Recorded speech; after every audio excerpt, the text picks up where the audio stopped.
And that's what's so fun about the show is, going into play, then meeting a man who says he's a Manchurian candidate. I shook his hand, I talked to him, and I don't know if he's telling the truth or not, but I can tell you this, is that he believes in what he's saying. Well, we know those programs are real. And we know he had the car wreck and suddenly remembered all of this, and that's exactly in the real cases how this has happened. I mean, CIA officers like Olson died in these mind control programs. I mean, this is declassified.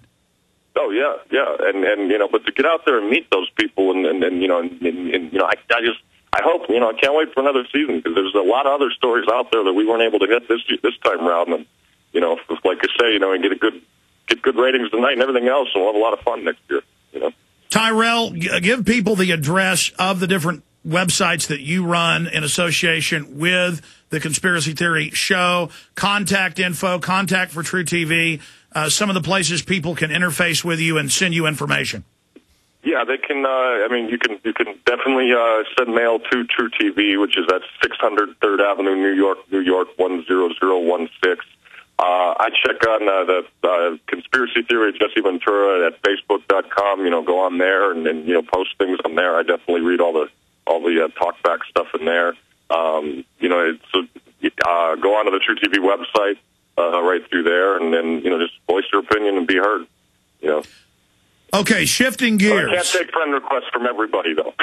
So if you're on Facebook, and that's my private page. Don't send me all the friend requests. I know it's a deluge. Shifting gears. I have congressmen on. I have political analysts on every week. I have top reporters on, people that really understand politics, the political landscape. The Republicans have no credibility. The Democrats have no credibility. No matter who we put into office, governments get bigger. The wars get bigger. Our freedoms get attacked. The banks are looting us. The Democrats and Republicans in all the major polls don't want the government takeover of health care. They found out it's not free health care. No such animal. It's a boondoggle to the insurance companies. Even Howard Dean, head of the Democratic Party, is saying that. So people are really angry, and every time I talk to political strategists, they see no one out there with the name recognition or who has the dark horse history and the populist backing to run for president, except for Ron Paul and Jesse Ventura. And some people say Ron Paul, almost 75, will be 77 if he got elected, and that's too old. I think he's in great shape, jogs every day, exercises. I don't think that's the case. I love Ron Paul. I support him. I know Governor Ventura is really waking up, truly, just gets better and better like fine wine as he politically grows. He's a real guy. He keeps his word. He doesn't want special interest. He can't be bought off. The media is demonizing him for that. He was against the war right when it first happened, when many others were for it and then later said they were against it. He's been right on so many issues. I disagree with him on a few, but, everybody disagrees with each other. Nobody agrees 100%. But all these experts, and myself included, think that, and I know he wants to have his own life. He said, Alex, when you get the age I am, that time becomes the most valuable thing. Not money, not fame, not even, he said, I just want to do the right thing. I'm torn between being politically involved with all the nastiness and having to be around all the crooks in Washington. If I do it, I would purely do it if the people are ready and want a true revolution back to the Constitution. These are the private discussions we've had, and we've had some on air.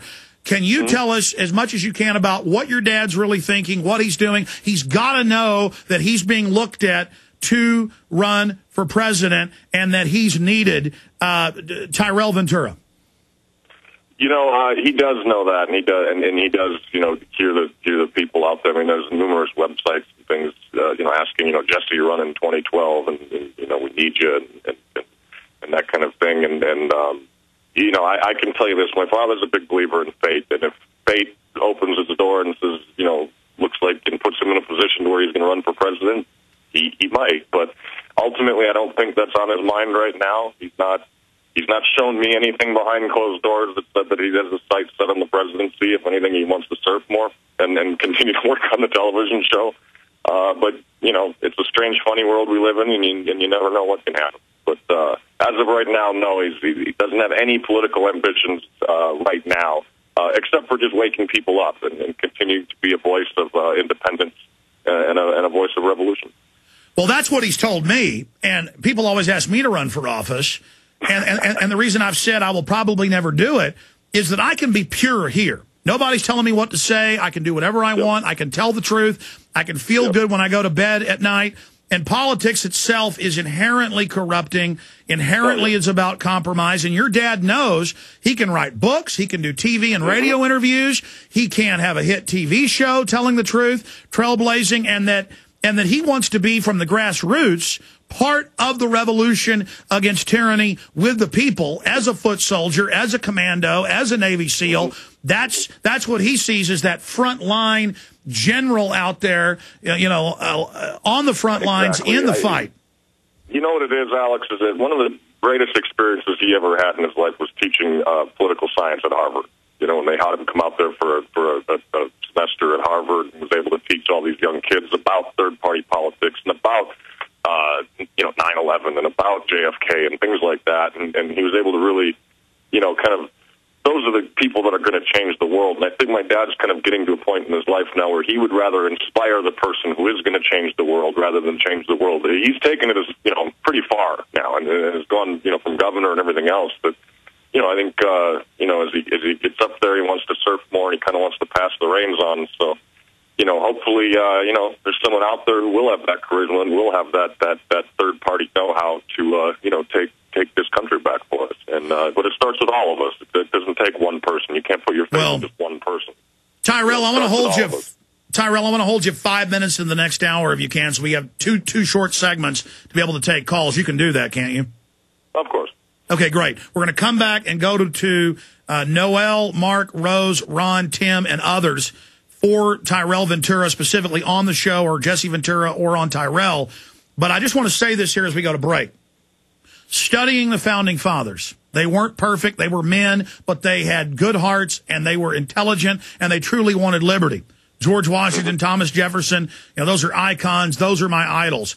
And really getting to know your dad and studying now, in hindsight, what he's done in his life, and knowing that he doesn't want to be president. He doesn't want the power. He doesn't want to have the attention and be at all the big dinners. He just wants freedom. That's just like George Washington, who turned in his command. They wanted him to be king. He said no. And then they basically drafted him to run for president. And all he wanted to do was get back to Mount Vernon. He wanted to leave New York and go back to where Washington, D.C. is today, his farm. And so that's exactly why we need your dad to run for president, because I've genuinely looked into his eyes. He doesn't want to do it because he doesn't want to be around all that corrupt slime, and he just wants to be a common person. But then he wants to run because he knows he wants to put real issues out. Imagine all these scumbag politicians. They would kill their children to be president, and that's why we don't want them to be president. Ron Paul doesn't want to run for president. I've talked to him privately. He wants to, but he fights tirelessly because of duty. Your dad doesn't want to be president, but he does want to stop the New World Order. Yes, of course. Completely. You couldn't have said it best. Couldn't have said it any better. That's, he just wants to continue his fight and to open people's minds up and to get people thinking of third party. Don't fall into the left or the right. Be your own person. Be an independent thinker. Study the Founding Fathers. Learn what they created here in this great, great country we have. And don't let it fall into the hands of the ruthless and the corrupt. Well, your dad really does, with all of his colorful history and all the great things he's done as a trailblazer, the fact that he doesn't want power, the fact that he just wants to be on a lonely seashore by himself reading books, that's why he needs to be president, or somebody like Ron Paul, instead of Sarah Palin and the Democrats and all these painted trollops and trumpets who want power. That's the people we don't want in government.